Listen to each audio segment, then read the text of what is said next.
It is Friday, April 15th, 2022. Welcome to the midpoint of Veda. I'm Batman.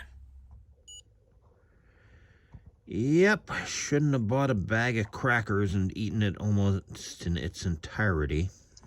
Well, as I'm sure you've heard or know or something, autistic people tend to have special interests. Of course, sometimes I wonder, is it because I'm autistic or because I'm a geek? Probably a bit of both. Probably, in part, I'm a geek because I'm autistic. And I have noticed that some special interests I share with holistic geeks, I'm more into. I mean, there are actually people who claim to be fans of anime, but aren't interested in learning Japanese. Some of them even prefer to watch the dubs. What the But when I was around the ages of 7 and 8, my special interest was Batman, particularly the 1960s live-action TV series, though I really got first interested with the New Adventures of Batman. That was a Saturday morning cartoon by Filmation, and actually featured Adam West and Burt Ward as the voices of Batman and Robin. I couldn't really tell then, but I could tell that the voices on Super Friends were wrong. Casey Kasem as Robin kinda sounded exaggerated.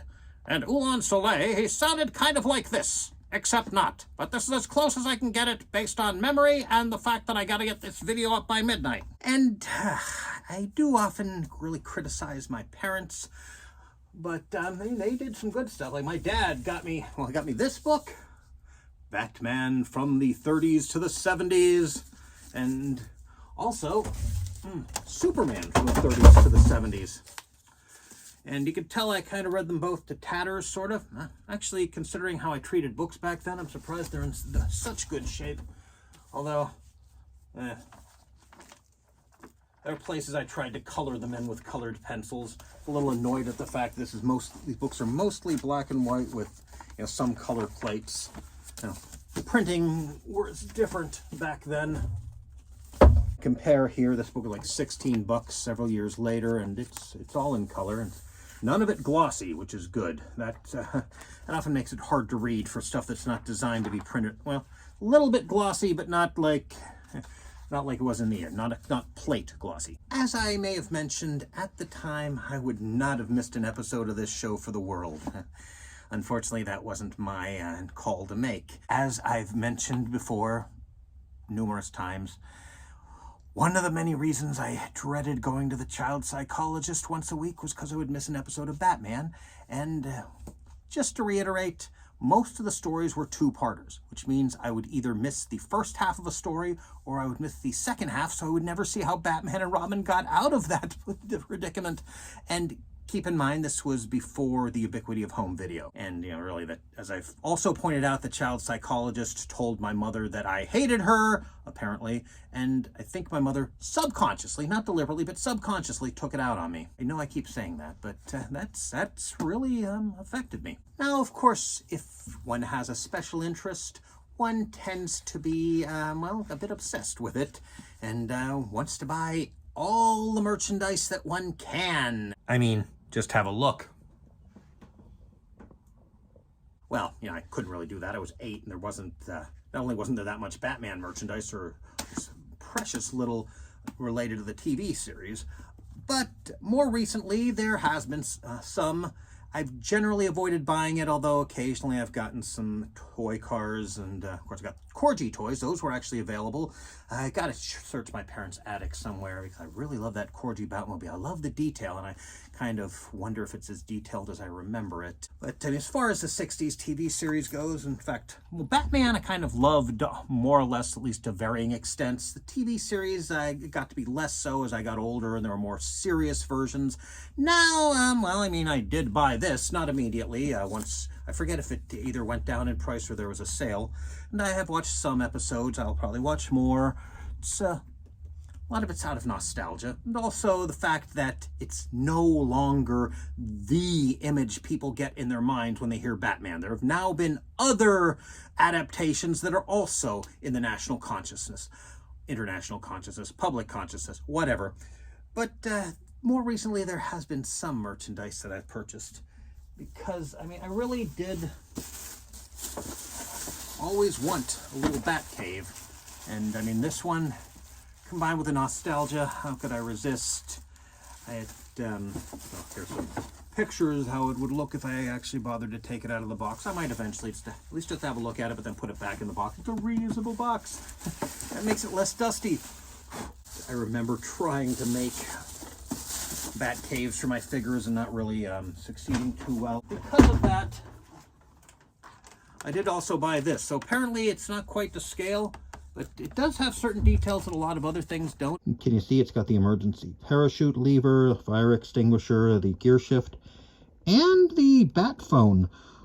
A lot of them don't have that. There are also figures.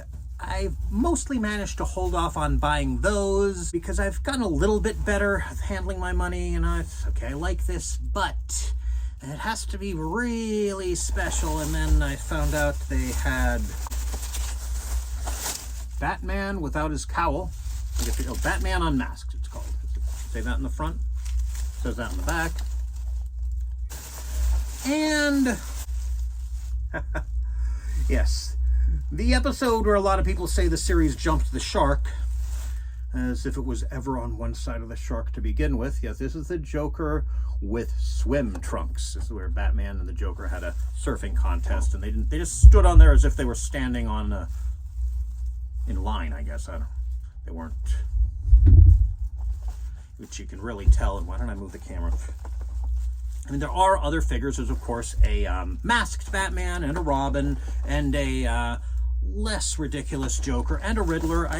They're actually, I think with the sales tax, they're like $19 or no, $17 and $18.09. They're $17 before the Pennsylvania sales tax. So I think I can manage to resist buying them unless they have another weird variation. And I've got to give them at least a few props for having variations that existed in the show, as opposed to, well, when Batman and Robin came out, they had all these variations of Robin, except for, as my friend Harry put it, Robin as he is in the movie Robin. Incidentally, Analog Toys did a much more detailed review of these toys. He didn't care much for them, but I mean, as I've pointed out, it's mostly nostalgia and the fact that I couldn't get. But one thing he didn't cover, can you see the Joker here? Really hard to tell if. No. Really don't want to take it out of the package, but no, I don't think there is a mustache. It's just some of its irregularities in the packaging that almost make it look like he has one.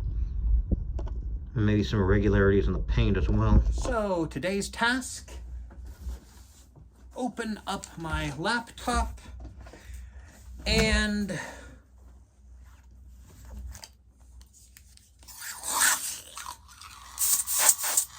blow out the dust. And down to my last 2 canisters, or I was, then I got this here. So this should last me for a couple of cleanings anyway. Yeah. These things are actually designed for air rifles, but I bought this, what was it called? Air Doctor from, I think it was not a Staples, I think Office Depot, Office Max. I don't know if the chain still exists, but that particular branch doesn't. And actually had, okay, I can't really show you. It had these proprietary cartridges, which are actually a bit larger than the standard CO2 ones. Can you see the little blue plastic in here? Yeah, I did some modifications so to take the standard ones. And I'm not sure if the air is leaking out, but I better get to this before it does. Before I have to get into my stash, right? I'm Batman. And I can breathe in space.